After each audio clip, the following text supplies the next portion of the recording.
할렐루야. 아멘. 주님을 찬양합니다. 아멘. 네, 단비가 내렸어요.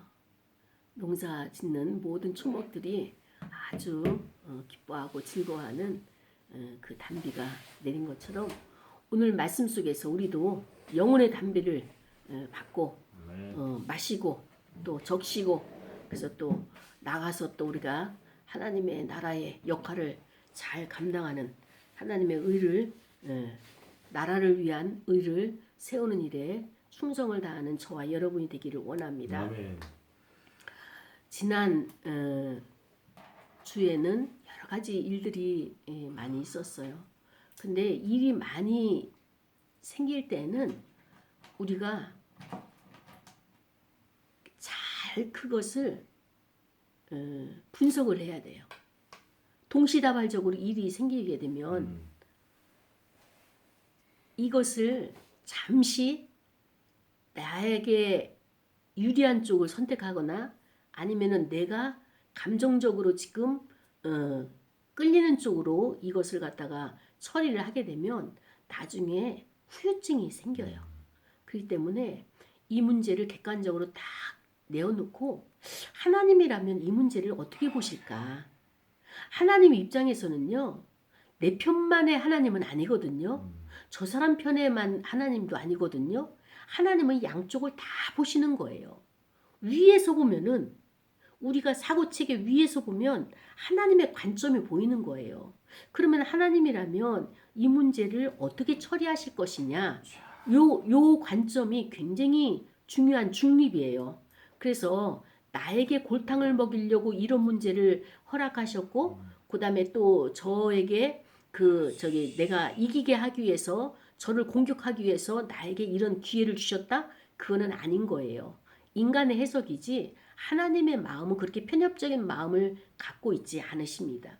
저는 무엇을 느끼는가 하면은 우리가 참회 기도에서도 나왔지만 사람에게는 이 바이러스가 세균이 들어와 가지고 하나님의 창조물을 공격하고 있는 거예요.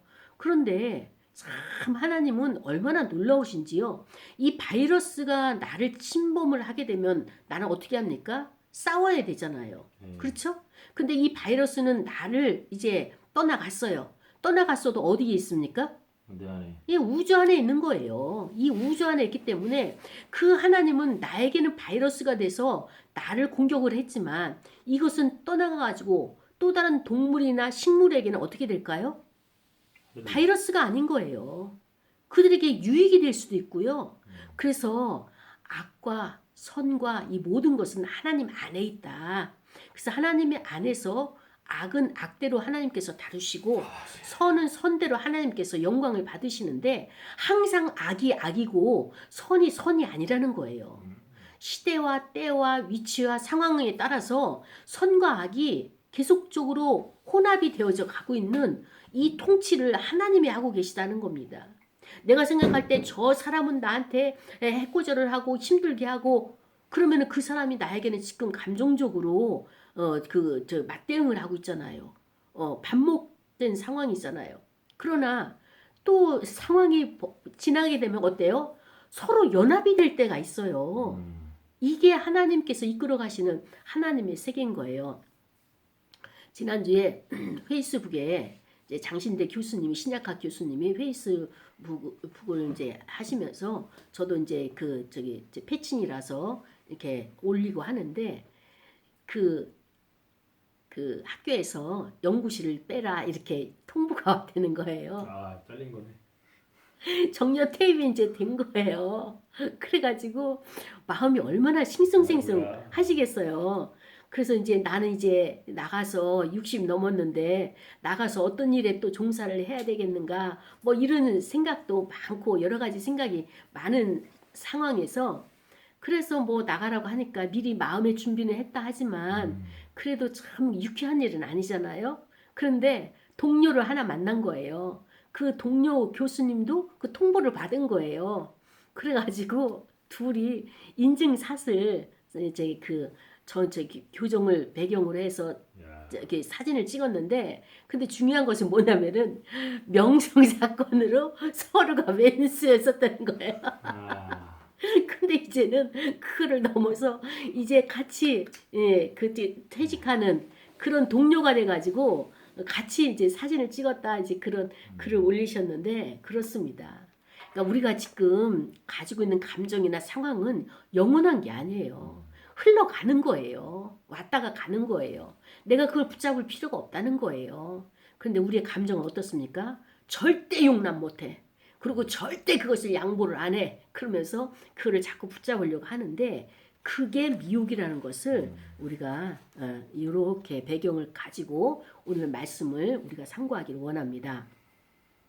나는 부활을 믿는가라고 하는 제목이고요. 요한복음 20장 19절에서부터 25절까지 말씀입니다. 예수님께서 부활을 하셨어요. 그리고 안식 후 첫날 저녁 때 예수님이 유대인들이 들어와서 벌벌 떨고 있는 제자들이 문을 꼭꼭 닫고 있는 그곳을 찾아가신 거예요. 돌아가시기도 전에 예수님이 죽음을 맞이하기도 전에 약속이 무엇인가 하면은 얘들아 우리 갈릴리에서 만나자 이렇게 말씀을 하셨어요. 근데 예수님의 약속이니까 그들이 그렇게 좋아하고 그렇게 따랐던 예수님의 약속이니까 이것을 기억하고 있어야 돼요. 잊어버려야 돼요. 기억하고 있어요. 꼭 기억하고 있었어야 돼요. 왜냐하면 내가 사랑하는 가장 사랑하는 분의 약속이니까. 근데 제자들은 어땠습니까? 현실이 너무 크고 암담하니까 그 약속을 다 까먹은 거예요. 다 까먹고 이 너무너무 충격을 받아가지고 어떻게 해야 될지를 모르는 거예요. 그래서 누가복음에 천사가 나타나가지고 너희들이 예수님을 어디서 만나기로 했느냐? 갈릴리에서 기다려라. 그 약속의 장소에 가라. 그래가지고 이제 갈릴리를 알려준 거잖아요. 그래서 지금 예수님의 제자들도 갈릴리에서 이제 이 기다리기보다는 유대인들이 자기들을 또 예수님처럼 잡아다가 죽이려고 지금 혈안이 들어있는 이것이 사회 현상 분위기가 두려워가지고 지금 문을 꼭꼭 닫고 있는 그때에 예수님께서 가운데 서 계신 거예요. 그러면서 너희에게 평강이 있을지어다 인사를 하셨어요. 그러면서 내가 정말 예수인지 아닌지를 너희에게 알려주기 위해서 손바닥에 못자국, 옆구리에 창자국 이거를 제자들에게 보여줬어요. 그래서 제자들이 이걸 보고 확인이 되니까 안심이 되고 로마 병정이 아니구나. 저기서 보낸 게 아니구나. 대제사장들이 보낸 게 아니구나 하고 기뻐하면서 부활하신 주님을 보면서 환호성을 쳤죠. 예수님께서 말씀하십니다. 너에게 평강이 있을지어다. 계속 지금 강조하시는 게 뭐예요? 평강이에요. 네. 예수님의 강조는 평강이에요. 아버지. 그래서 아버지께서 나를 보내신 것 같이 나도 너희를 보내노라 말씀을 하시는 거예요. 그래서 이 말씀을 하시고 그들을 향해서 숨을 내쉬는 거예요. 숨이 뭐예요? 호흡이에요. 호흡을 내쉬는데 뭐라고 말씀하시느냐? 성령을 받으라 이렇게 말씀하시는 거예요. 호흡이 성령을 받아라 이렇게 말씀을 하시는 거예요. 이게 굉장히 중요한 겁니다. 그러면서 너희가 누구의 죄든지 사하면 사하여질 것이요.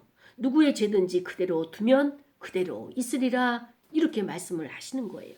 그래서 12 제자 중에 하나인 디두모, 도마라고 하는 자는 어떤 자냐? 예수님이 오신 것을 한 번도 못 봤어요.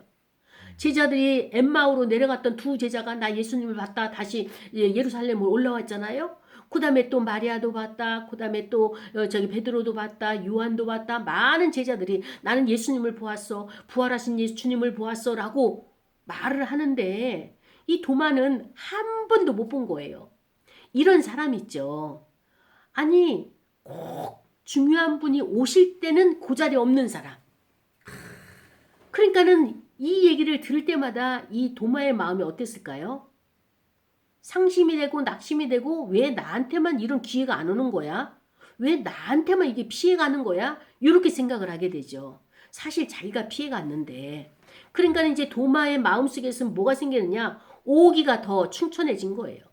오기가 더 충천해요. 사람들이 예수님을 보면서 그 아우라를 보면서 주님이 부활하신 모습이 이분이시구나 라고 하면서 하나님의 신성을 그에게서 보면서 마음의 평안을 얻고 한 제자들인데 그 이후부터는 제자들이 그 두려워하지 않잖아요.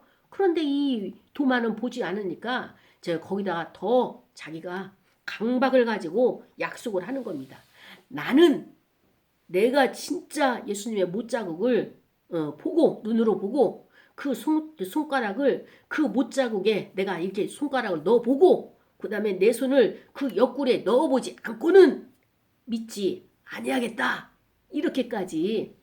그 얘기는 뭐예요? 화가 난 거예요. 왜 나한테만 안 보이시는 겁니까? 왜 나한테만 기회를 안 주시는 겁니까? 어린 나이들 이렇잖아요. 엄마가 형아에게 빵을 사줬어. 또 누나에게 또 이제 아이스크림을 사줬어. 근데 이상하게 이제 막내는 엄마를 만날 기회가 없는 거예요. 그러니까 형아도 빵을 맛있게 먹고 저기 누나도 아이스크림 맛있게 먹는데 이 막내 입장에서는 뭐가 생겨요? 화가 나니까 오기가 생기는 거예요. 엄마 오기만 해봐. 나는 이제 빵하고 아이스크림하고 이제 또 초콜릿도 먹을 거야. 라고 하면서 하듯이 우리 인간의 감정이 똑같은 거예요.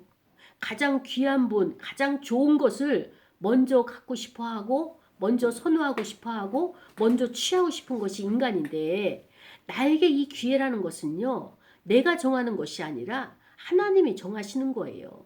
그분이 순차적으로 오게 되는데 이것을 우리가 마치 내가 정하는 것처럼 우리가 착각하고 있는 이런 생각들을 오늘 부활 이후에 우리가 어떻게 이 문제를 해석하고 처리할 것이냐라고 하는 관점으로 오늘 본문을 우리가 들어가기를 원합니다. 제자들의 입장에서는요, 지금 믿었던 상식이 무너졌어요. 우리가 살아가면서 일반적인 가치들, 일반화된 것들은, 보편적인 것들은 어때요? 나에게도 적용되고 너에게도 적용되고 우리 사회에 전반적으로 다 적용이 되기 때문에 거기에 대해서는 편안함이 있습니다. 그런데 예수님이 죽지 않으실 줄 알았어요. 아무리 그래도 하나님의 아들이시기 때문에 십자가에 올라가서까지도 거기서 그냥 짠하고 내려오실 줄 알았어요. 그런데 그 상식이 무너지니까 어때요? 무너지니까 절망과 낭만과 공포와 그다음에 또 사람들과 같이 어울리지도 못하고 폐쇄공포증으로 지금 다락방에 숨어가지고 문을 꼭꼭 잠고 있는 그런 상황으로 가게 되었던 거예요. 그런데 인간은요. 이런 절망과 이런 공포와 자기가 가지고 있는 기대, 자기가 가지고 있는 상식이 무너져야 돼요. 무너져야지 거기서부터 성장이 되는 거예요. 왜냐하면은 무너진다는 것은 뭐냐면은 껍질을 벗겨버렸다는 거예요.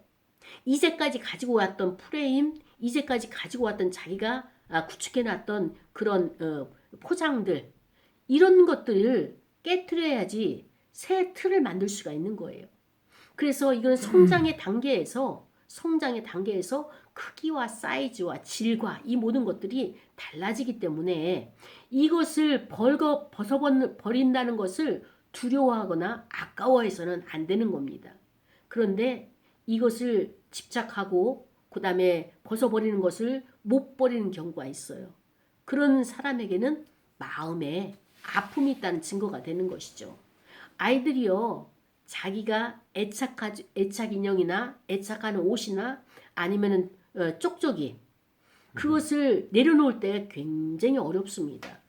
왜냐면은 아무도 없을 때 엄마 아빠와 떨어져서 깜깜한 밤에 잘 때 쪽쪽이가 자기 친구였었고 자기 위로자였었고 자기 달래줬고 잠을 들 수 있도록 동반해줬고 이 모든 것을 함께 했단 말이죠. 어찌 보면은 엄마보다도 아빠보다 더 가까운 이 애착인데 그 애착을 떨어뜨려야 되는 순간이 와요. 왜냐하면 그거를 평생을 가지고 갈 수가 없으니까. 그 시기에 필요했던 것은 고마웠고 그것이 참 사실 좋지만 이젠 더 성장하기 위해서는 그런 것들을 내려놔야 되기 때문에 거기에 우리가 매일 수 없는 것처럼 영적인 부분도 마찬가지예요.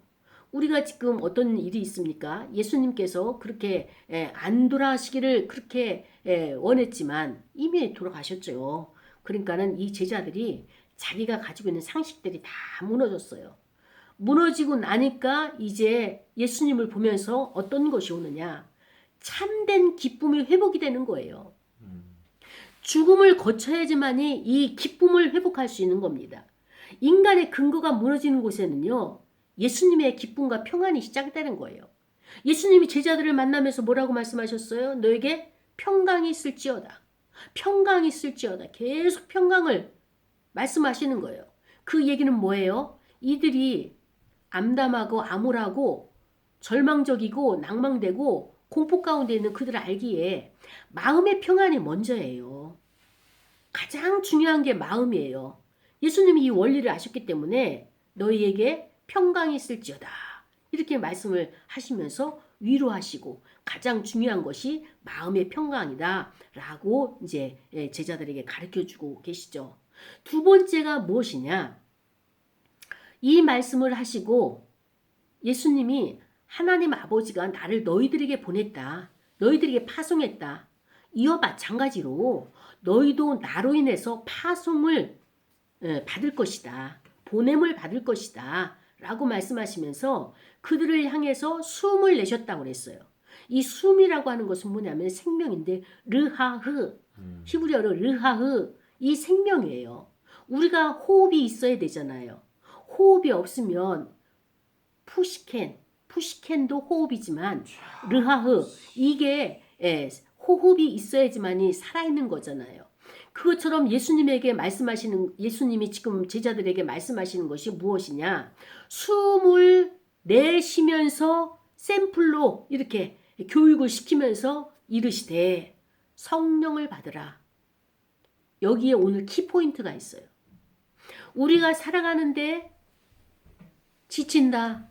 우리가 살아가는데 낭만이 온다. 절망이 온다. 포기가 온다. 그 얘기는 뭐냐면은 내가 지금 성령이 어때요? 부재해 있다는 증거예요. 이 르하의 생명이 내 안에 있어야 돼요. 성령을 받으라는 거예요. 성령은 뭐예요? 에너지예요. 이 하나님으로부터 받은 에너지가 내 안에 없기 때문에 피곤한 거예요. 짜증이 나는 거예요. 일이 안 풀리는 거예요. 그러니까는 곳곳마다 시간마다 위치마다 상황마다에 필요한 성령을 내가 모시고 살아가야 돼요. 근데 그 성령을 어떻게 했다고요? 숨을 내셨다는 거예요. 호흡을 통해서. 우리가 자 보세요. 하고 내뱉는 이 호흡도 호흡이지만 또 영적으로는 무엇이 호흡이에요? 영적으로는 무엇이 호흡이에요? 기도. 그렇죠. 기도가 호흡이에요. 하나님과 내가 기도하는 것이 하나님의 영과 내 영이 서로 먹고 마시고 하는 호흡이 있어야 돼요. 르하흐가 있어야 돼요. 하나님의 영과 내 영이 만나야 되는 거예요. 이게 성령을 받는 증거가 되는 거거든요. 우리가 왜 예배를 참여하느냐? 예배 가운데 임하시는 그 하나님을 만나기 위해서 예배에 참여하는 거거든요. 하나님은 최고의 하나님이시기 때문에 가장 최고의 위치에서 예배를 받으시고 또 그 최고의 것을 우리에게 호흡으로 불어 넣어 주시는 거예요. 그래서 영적인 기도가 호흡이고 또 육적인 우리가 호흡이 바로 일반 계시에 일반화된 성령을 받는 이런 것이 하나님께서 예수님을 통해서 주신 방법이라면 우리는 어떻게 되느냐? 내가 실패하는 것은 성령이 없기 때문에 성령이 내 안에서 부재했기 때문에 성령이 나에게 힘과 에너지, 능력을 공급하는 것을 지금 멈추셨기 때문에 내가 힘든 거예요. 그렇다면 그 성령이 멈췄을 때는 어떤 요인이 있겠죠. 성경은 그것을 말할 때 죄라고 표현하고 있죠. 그런데 자 보세요. 그 다음에 너희가 누구 죄든지 사하면 사하여질 것이요. 그러니까 상대방의 죄가 저 사람이 나한테 죄를 줬어. 나한테 아픔을 줬어. 라고 생각해서 나는 지금 어떤 마음을 가지고 있어요? 그 사람이 혐의를 가지고 있는 거예요. 너 나한테 빚진 거 있어. 라고 혐의를 붙들고 있는 거예요. 근데 예수님은 뭐라고 말씀하셔요? 누구든지 너희가 사하면 그의 죄가 사하여진다는 거예요. 그러면 내가 붙들고 있으면 어떻게 될까요? 23절에 그대로 두면 23절에 그대로 있어요. 그대로 있는다는 거예요. 자, 죄가 우리 안에 들어오게 되면은요, 어떻습니까? 일단 우리 몸을 파괴를 하는 거예요. 몸으로 드러나기까지는 과정들이 있어요. 그 과정들이 있는데 어떤 과정이냐? 죄는 생각을 가지고 타고 들어오죠. 감각을 가지고 들어오죠. 미각을 가지고 시각을 가지고 청각을 가지고 내가 그 죄를 어때요? 선택을 하는 거예요. 그리고 우리 몸에 내가 그 감정으로 그것을 받아들이게 되면 그 감정이 내재해 있으면서 나한테 제공을 하죠. 어떤 제공? 불쾌한 감정, 그 다음에 불안한 감정, 짜증나는 감정. 결코 죄가 있어서 유쾌한 감정을 일으키지 않아요.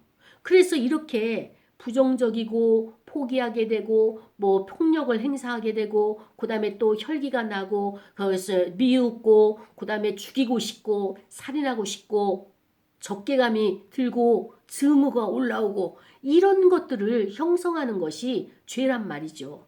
죄는 어떤 것이냐? 누룩과 같이 번지는 거예요. 그런데 이런 감정 하나하나가 땅인 거예요. 왜냐하면 우리 마음 가운데 그런 감정, 부정적인 감정들이 내 차지하고 있잖아요. 그래서 이 땅을 내가 정복을 해야 돼요. 올해 우리가 어때요? 허락하신 새 땅이 뭐냐? 내 안에 부정적인 땅들을 내가 새 땅으로 일궈놔야 되는 거예요. 그러면 누가 좋을까요? 누가 행복할까요? 내가. 나 자신이 행복한 거예요. 나를 위해서 하나님께서 이 말씀을 주셨단 말이죠. 그러면서 다시 예수님을 통해서 우리에게 너가 붙들고 있지 말아라. 그 사람의 혐의를 너가 붙들지 있지 말고 놓아주어라. 그리고 마태복음에서도 예수님 말씀하셨죠. 너희가 길을 가다가 너에게 혐의가 있는 자를 만나거든 얼른 그 사람의 혐의를 용서해 줘라. 왜냐하면 지나가다가 재판관이 너를 데리고 갈지 모른다. 옥절로 끌고 갈지 모른다 말씀하시면서 그 산상수훈에서도 그 말씀을 해 주시잖아요. 그래서 너희가 사람의 잘못을 용서하면 너희 하늘 아버지께서도 너희 잘못을 용서하시려니와 너희가 사람의 잘못을 용서하지 아니하면 너희 아버지께서도 너희 잘못을 용서하지 아니하시리라. 그러니까 지금 첫 번째 출발 첫 단추는 뭐냐? 내가 지금 붙들고 있는 거예요. 너는 나한테 잘못한 게 있어. 이게 내가 용서가 안 되는 거예요. 잘못을 했어도 그냥 놓아주자. 이 마음은 너그러운 마음이잖아요. 그러니까는 내가 너그러운 마음이 안 생기는 거예요. 마음에 여유가 생기지 않고 마음에 사랑이 만들어지지가 않고 그 다음에 또 그를 용납하고 싶은 생각이 없는 거예요. 자, 사실 그렇다면 그를 용납하고 그를 죄를 사주지 않는 것이 그대로 있게 너 골탕 좀 먹여봐. 너 괴롭힘을 당해봐. 라고 한다는 것은 다른 말로 표현한다면 이거예요. 내가 나를 죄 가운데서 죄 용서받지 못하게 하고 나를 그대로 괴로움 가운데서 처하도록 내가 지금 나를 처벌하고 있는 거예요. 그러니까 내가 괴로울까요? 안 괴로울까요? 괴로워요.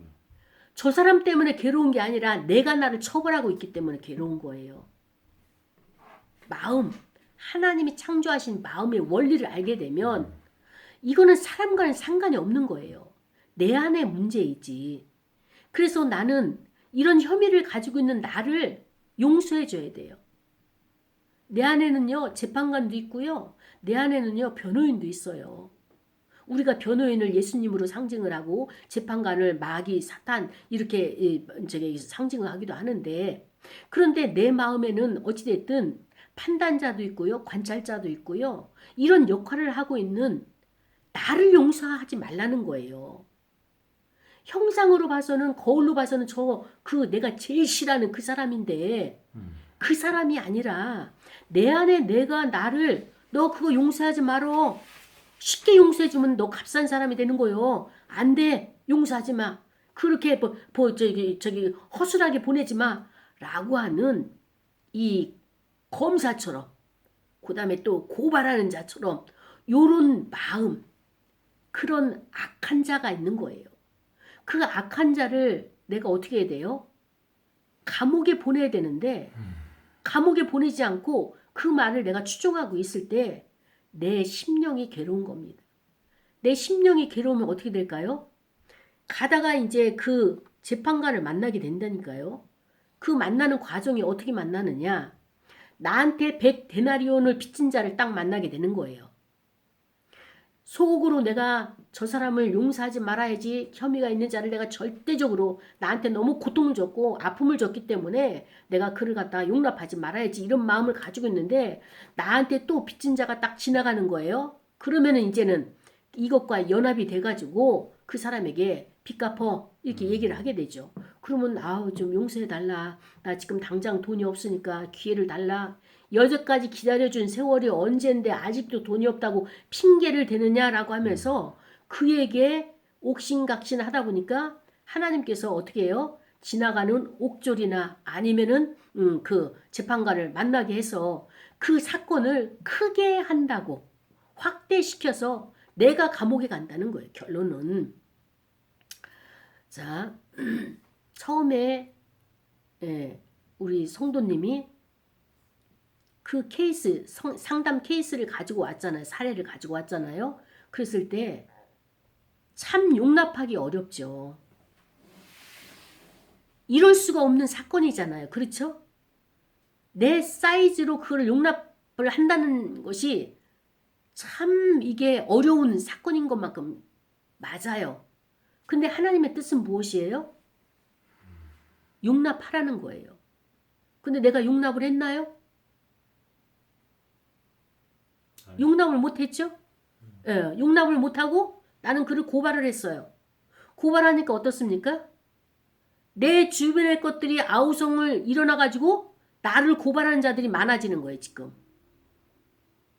그것으로 인해서 내가 괴로운 거예요. 자, 보세요. 우리 몸에는 아까도 우리가 참회 기도할 때 세균이 많다고 했죠. 바이러스들이 많다고 했죠. 근데 아무리 독이 많고 바이러스가 많고 세균이 많아도 그 모든 것들이 다 암이 되고 그 모든 것이 다 질병을 만들어내는 것은 아니에요. 어떤 것은 정말 질병이 만들어지기까지는 5년, 6년, 7년 이 정도 숙주 기간이 걸리는데 그때 만들어졌어도 사라지는 것도 있고 아니면 안 만들어질 수밖에 없는 상황인데도 만들어지는 것도 있단 말이죠. 그 결정을 누가 하느냐? 누가 해요? 네. 오늘 예수님의 말씀이 너가 이거를 결정하라. 누구의 죄든지 사하면 사해진다고. 이거는요, 엄청난 능력을 주시는 거예요. 하나님께서 예수님에게 부여하신 그 능력을 우리에게 주신 거예요. 그러면 이것을 왜 주시느냐? 이렇게 생각할까요? 개인적으로 이것을 갖다가 나를 위해서 사용하고 이제까지 신앙생활하는 종교인들 안에서 이루어지는 것이 그거예요. 하나님의 능력이 어마어마하잖아요. 예수님이 그것을 다 행하셨잖아요. 근데 성경에 기록된 것도 있지만 기록되지 않은 것들이 더 많잖아요. 그런데 그런 능력을 사람들이 받으려고 해요. 그 능력을 사람들은 은사라고 이렇게 표현합니다. 은사를 받으려고 애를 쓰는데 왜 애를 쓰느냐? 내가 딴 사람보다도 능력을 받아서 뛰어나려고 하고 내가 다른 사람보다도 좋은 대학에 가려고 하고 내가 다른 사람보다도 좋은 직장에 취업을 하려고 하고 내가 더 많이 돈을 벌려고 하는 세상의 가치로 자기 유익을 위해서 이 은사를 하나님의 것을 도용을 하는 이게 종교인이란 말이죠. 그런데 하나님은 예수님을 통해서 오늘 뭐라고 말씀하시는가 하면은 이런 죄를 사하는 권세를 어떻게 사용하려고 이것을 제자들에게 또 저와 여러분에게 주셨느냐? 복음을 전하며 그리스도께서 사시는 역사를 선포한다는 의미를 갖기 위해서 이것을 선포하라는 거예요. 사용하라는 거예요. 나 개인의 부귀 영달을 위해서 사용하는 것이 아니에요. 그러니까는 기적과 이적과 모든 표적들은 기독교 안에서 많이 일어납니다. 근데 일어나는 현장이 어디냐? 복음 전파하는 장소예요. 선교 지역, 또 우리가 전도에 나가서 예상치도 못한 기적들이 일어나는 거예요. 그러면 이 기적은 그 복음의 현장, 생명을 살리기 위한, 구원하기 위한 현장에서만 있지 내가 개인적으로 그것을 나의 것으로 누리려고 하는 것은 아니라는 거예요. 이것을 예수님이 말씀해 주고 있는 것입니다. 그렇다면 이것은 누구를 위해서 사용하라고요? 나의 유익이 아니라 누구를 위해서 사용하라고요? 예, 복음 전파를 위해서, 그 사람을 갖다가 구원하기 위해서, 그 사람을 세상에서 구출해내기 위해서 이 능력을 마음껏 사용해야 돼요. 말로 계속적으로 선포해야 돼요. 내가 너를 사하노라. 내가 너를 놓아준다. 너는 자유인이 됐다. 내가 너를 더 이상 혐의가 없다. 홀이라도 남김없이 다 아낌없이 난 너를 다 놓아준다. 그 얘기는 뭐냐면은 예수님이 나의 죄를 용서해 주시기 전에, 하나님이 나를 용서해 주시기 전에 이미 내가 나를 놓아준 거예요. 내가 나를 놓아줘야지, 나를 용납해야지 타인도 용납이 되는 거예요. 그런데 타인이 도저히 내가 아무리 기도를 하고 금식을 하고 해도 용납이 안 되는 대상이 있어요. 용납이 안 되는 대상은 어떤 대상이냐? 바로 내 안에 내가 나를 잘 알까요? 모를까요? 어떤 생각을 가지며 어떤 행동을 했으며 어떻게 살아가는지 내가 나를 알까요? 모를까요? 알기 때문에 사람들이 없을 때는 나의 본 모습을 잘 알잖아요. 사람들에게 보일 때는 나름대로 포장도 하고 화장도 하고 또 단장도 하고 이러면서 나를 표현하려고 하는데, 그러나 나는 나를 너무 잘 알아요. 나의 무의식에도 제 세계도 잘 알고 나의 의식의 세계도 잘 알고, 사실적으로 실력이 없다는 것도 알고요. 그 다음에 사실적으로 어때요? 내가 찌질하다는 것도 알고요. 소심하다는 것도 알고요. 근데 사람에겐 말 못하죠. 그렇기 때문에 이러한 것을 내가 인정하지 않으려고 하는 거예요, 지금. 저 사람을 내가 용서하지 않는다는 것은 그 사람이 갖고 있는 감정이나 그 사람이 가지고 있는 사고, 이것이 내 안에 있는데 내가 그걸 들여다볼 힘이 없어요, 지금. 열등감이 커서 아직도 그것을 못 보고 있는 거예요. 그러니까 나는 어떻게 해야 되느냐? 열등감도 좋다. 너가 다른 사람들에게 찌질하게 그 놀림당하고 수치를 당했던, 부끄러움을 당했던 그 모습을 내가 볼 수가 없어서 밀어놨던 그 아이가, 그 어린 감정이 있다면 그거 이제 끌어내가지고 봐주는 거예요. 그것도 인정을 해줘야지 그가 이제 거기서 노인받고 활동을 할 수 있는 거죠.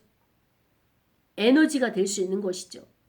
성령을 받으라는 것은 뭐냐면 내 안에 그런 에너지들이 묶여 있어가지고 활동을 못하고 에너지들이 어때요? 주의 일에 쓰임을 받아야 되는데 내장된, 저장된 에너지가 고갈된 상태가 되는 거죠. 그러니까 피곤이 오고 어때요? 질병이 오게 되는 것이죠. 그래서 우리는 내 안에 묶여있는 이런 것들을 돌아보는 거예요. 마음의 땅을 돌아봐야 돼요. 두루두루 다니면서. 아직도 개척하지 못한 땅도 있고요. 발견하지 못한 땅들이 많은 거예요. 밖의 것이 중요하지 않다니까요. 내 안에 보화가 있는 거예요. 아버지. 내 안에 보고가 있는 거예요. 아버지. 이거를 많이 발견하고 많이 개간하고 개척한 사람이 부요한 자가 되는 것입니다. 아버지. 내가 언어를 뭐 5개를 해가지고 그 전 세계를 누비고 다니는 것, 그것이 아니라 내가 이런 내면적인 나를 분석을 하게 되면은요, 여기에 연관된 자들을 하나님이 붙여주시는 거예요.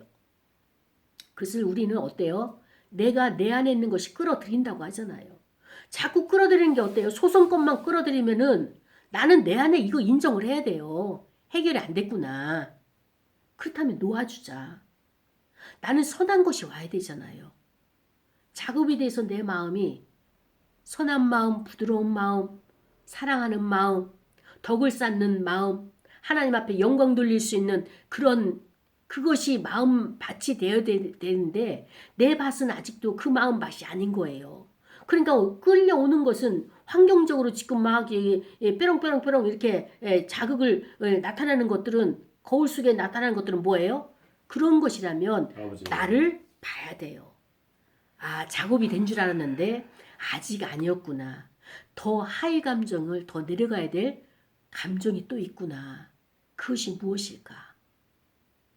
왜 나는 더 내려가지 못하고 이 아직도 딱딱한 돌짝밭 여기에서 헤매고 있을까?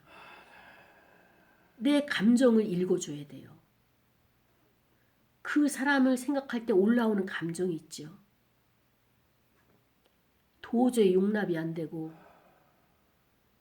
죽이고 싶고, 진짜 그렇다고 죽이는 건 아니고 살기가 있는 건 아니지만, 이것을 내가 해결이 안 되는 나를 막고 있는 그 감정들이 있어요. 요거를 발견하는 게 중요해요. 그래서 요거를 감정들을 하나하나 감정선을 발견하다 보면 문제가 확 열리게 되는 거예요. 그러니까 저 사람의 문제가 아니라 내 안에 문제가 되는 것입니다. 예수님이 오늘 또다시 말씀하시는 것이 너는 능력이 있다. 내가 너에게 능력을 주었다. 왜? 세상으로 보내려고, 파송하려고. 그래서 이 거대한 엄청난 능력을 줬는데 내가 이 능력을 사용하고 있지 않아요. 능력자가 능력을 사용하고 있지 않으니까 어떻습니까? 능력이 있는지 없는지 세상 사람도 모르고 나도 몰라요. 예수님이 말씀하시는 거예요. 이렇게 엄청난 능력이다. 죄를 사하는 권세는 예수님밖에 없잖아요. 근데 그 주님이 나에게 그걸 부어주신 거예요. 그렇다면 어때요? 나의 죄를 사해줘야 돼요. 할 수 있는데 왜 안 하고 있습니까? 하라고 주셨는데 왜 그것을 갖다가 고이고이 묻고 있습니까? 그러면서 예를 들어서 말씀하신 것이 디도모라건 도마에 대해서 말씀을 하시잖아요. 도마가 남을 용납하는 것이 굉장히 힘들었던 모양이에요. 그러니까는 도마는 자기 안에 갇히고 더 깊은 자기 안에 갇히고 더 갇히고 폐쇄적인 사람이었던 것 같아요. 그래서 예수님이 도마를 통해 가지고 다른 제자들이 우리는 예수님을 보았어. 예수님을 볼 때 어떻게 합니까? 영접을 해야 되잖아요. 영접하는 자 곧 그 이름을 믿는 자들에게는 하나님을 자녀가 되는 권세를 주셨으니 말씀하셨잖아요. 영접을 한다는 것은 나의 마음을 열어야 돼요. 그리고 그를 모셔도 되는 것은 내가 그를 갖다가 환영하고 그 다음에 그를 기뻐해야 되는 것이에요. 그런데 이 도마는 어떻습니까? 폐쇄적인 사람이다 보니까 마음의 문을 여는 단계가 12대문이었던 것 같아요. 오래 걸렸던 것 같아요. 그러니까는 이 사람도 보고 저 사람도 보고 다 봤는데 거의 제자들 다 봤는데 도마만 끝까지 이렇게 보지 못하는 상황이 오니까 더 약이 오른 거예요. 환경적으로 현실적으로 더 약이 오르죠. 꼴찌 가서 예수님을 만나야 될 그런 케이스가 되면은 그러니까는 도마가 어때요? 이제 오기가 생겨가지고 나는 직접 만질 거야. 손가락 넣어볼 거야. 이렇게 어린아이 같이 미성숙한 그런 말들을 하고 있는데 그렇습니다. 인간적인 사고를 가지고 폐쇄적인 사고를 가지고 우리가 이 모든 것을 이렇게 해석하고 받아들이고 문제를 하게 되면요. 하나도 문제가 해결되지가 않습니다. 예수님은 이 제자들에게 어떤 자로 세우기를 원하셨느냐? 증인을 세우는 거예요. 증인.